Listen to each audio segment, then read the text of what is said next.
반갑습니다. 오목사의 성경대로입니다. 이 법궤는 하나님이 이스라엘의 지도자 모세에게 만들라 지시한 네모난 모양의 상자입니다. 이 안에는 십계명 돌판과 만나 그리고 아론의 쌍난지팡이가 들어있다고 하죠. 법궤는 지성소에 곱게 모셔두었지만요, 그렇다고 그저 물건을 담아두는 가구는 아닙니다. 하나님은 그 상자에서 이스라엘 백성과 만나시겠다 이렇게 약속을 하셨거든요. 그러니까 법궤는 하나님과 이스라엘 백성이 만나기로 약속한 만남의 장소인 셈이죠. 이 만남의 장소로 지정한 법궤를요, 언약궤 혹은 증거의 궤라고도 하고요. 이스라엘 백성들의 이 법궤에 대한 집착과 강박은 대단했습니다. 그들에게 법궤는 무엇과도 바꿀 수 없는 목숨처럼 소중한 상자였던 만큼 법궤를 잃어버리거나 법궤를 빼앗긴다라고 하는 것은 그건 마치 하나님을 잃어버리는 것과 마찬가지였겠죠. 이 상자를 이스라엘은요, 나라의 주권이라고 여겼고 자신들의 정체성이라고 믿었습니다. 이 법궤는 이스라엘 백성뿐 아니고요, 하나님을 믿는다고 하는 오늘날의 기독교인들에게도 동일한 관심의 대상의 모양입니다. 법궤의 소재를 알아내기 위한 연구는 물론이고요, 발굴에 대한 의지는 이제까지도 중단하거나 포기하지 않고 계속되고 있기 때문이죠. 그런데 이 법궤가 정말 지금까지도 존재할까요? 법궤가 존재한다면 어디에 있을까요? 이 같은 질문에 대해서 이런저런 얘기가 무성할 뿐인데요. 어딘가에 숨겨져 있을 것이다, 혹은 법궤는 불에 타서 없어졌을 것이다, 여전히 의견이 분분합니다. 불에 타서 없어졌을 것이다 라고 주장하는 사람들은 BC 586년 바벨론이 이스라엘을 함락할 당시에 소실되었을 가능성이 높다라고 보는 거죠. 그 이유는 구약성경 예레미야 52장에 바벨론이 가져간 전리품 목록에서 법궤는 찾아볼 수 없기 때문이죠. 또 법궤가 어딘가에 숨겨져 있을 것이다 라고 주장하는 사람들 가운데는 바벨론의 전리품 목록에 법궤가 기록되지 않은 것으로 보아서 소실된 것이 아니라 예레미야가 이스라엘에 회복될 때까지 그 상자를 숨겨두었다는 겁니다. 아마도 어딘가에 보관되어 있을 것이라는 이렇게 추정하는 것이죠. 또 한편에서는요, 솔로몬 왕 재위 당시에 시바, 지금의 에티오피아의 여왕이 예루살렘을 방문하고 돌아갈 때에 법궤를 가지고 갔다 이렇게 진지하게 주장하기도 합니다. 이외에도 법궤의 행방에 대한 여러 가설이 있죠. 이 법궤의 존재 가능성에 무게를 두고 있는 사람들은요, 여전히 이 법궤 추적 작업을 하고 있고요. 그 가운데 어떤 사람들은 잃어버린 법궤를 찾게 되면 세상의 종말이 올 것이다, 이렇게 주장하면서 가르치는 이들도 있습니다. 여러분 생각은 어떻습니까? 법궤가 어딘가에 존재할 것이다 라고 믿으면서 그래서 법궤를 찾아 나서야 한다는데 동의하십니까? 그리고 잃어버린 법궤가 발견되면 정말 이 세상은 끝장, 종말이 올 것이라 믿으십니까? 먹고 살기도 바쁜 마당에 그런 데까지 관심 쓸 여유가 없다고요? 그렇습니다. 일반 사람들에게 법궤의 존재 여부는 그닥 관심거리가 아니죠. 법궤에 관심이 있는 사람이라면 구약 율법의 제도를 복원하기 원하는 유대인들이나 성경을 가르치는 목사님들 또는 신학자, 그리고 고고학을 연구하는 이런 부류의 사람들일 겁니다. 물론 전부가 그렇다는 건 아니고요.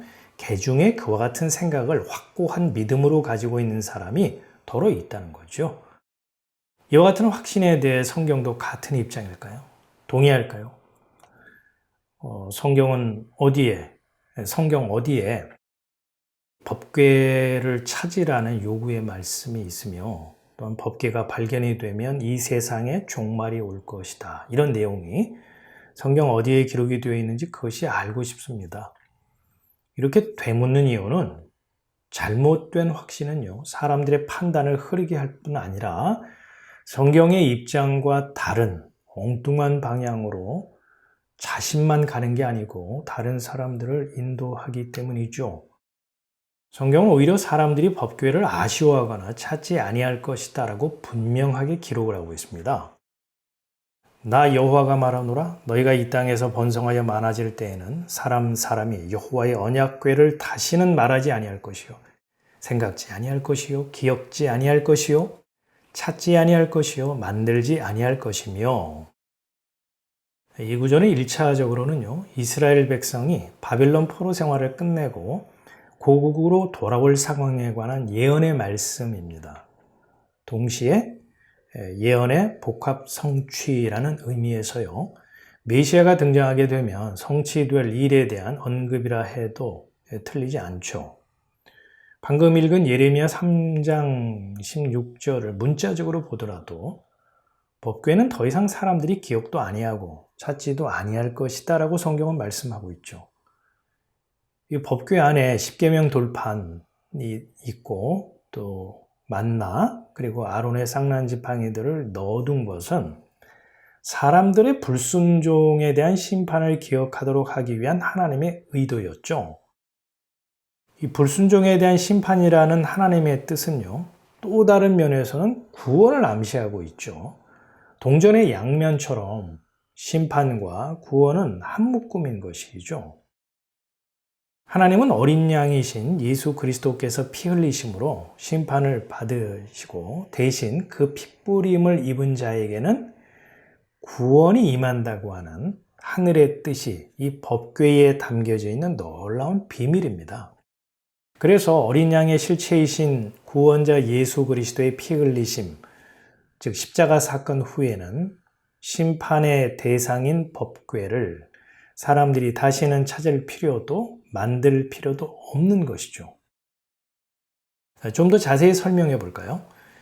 히브리서 기자가 진술했듯이 법궤를 보관했던 지성소에는 오직 대제사장만이 1년에 한 차례 피를 가지고 들어갈 수 있었죠.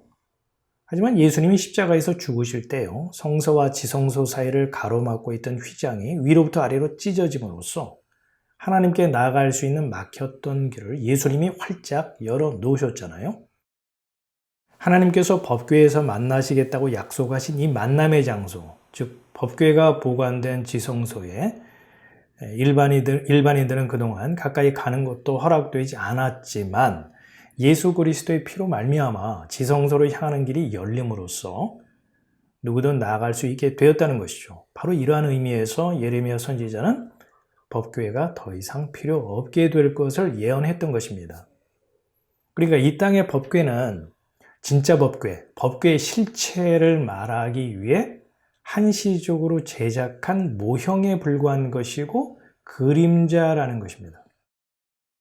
예레미야 3장 16절 말씀을 문자적으로 보든 아니면 예언의 성취라는 의미로 해석을 하든 더 이상 이 땅의 법궤는 하나님의 임재의 상징물도 아니고 하나님과 이스라엘 백성의 만남의 장소일 수도 없고요.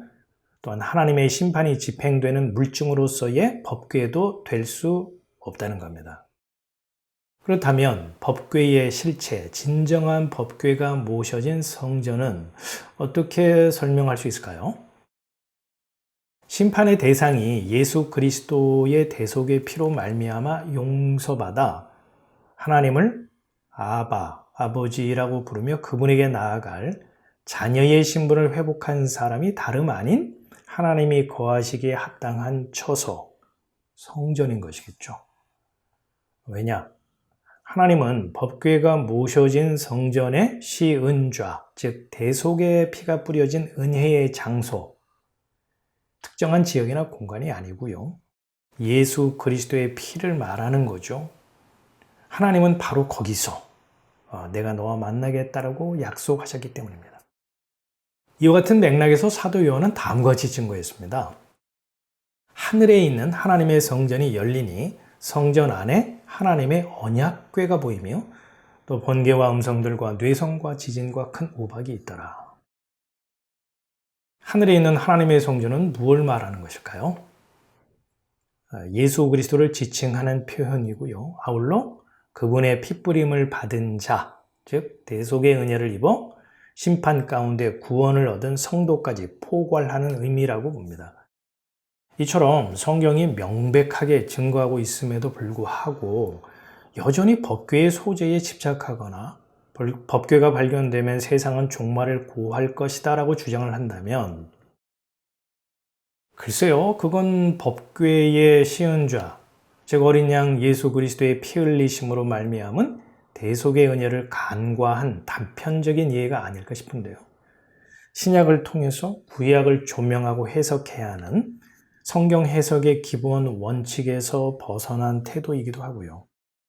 설령 누군가 진품 법궤를 찾는다 하더라도 인류 역사의 종식이라는 최후는 아닐 거라 생각합니다.